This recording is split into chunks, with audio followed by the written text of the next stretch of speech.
There's more to life than increasing its speed or quantity. If you're willing to slow down and be open to it, there's a great deal that you can really learn from nature.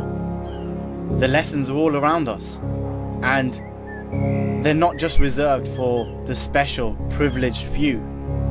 From even the smallest of leaves to the largest, oldest trees, they're all great teachers in some way.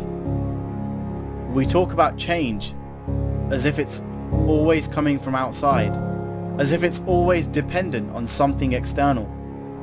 If only I had more money, more resources. The time isn't right. I'm not ready yet.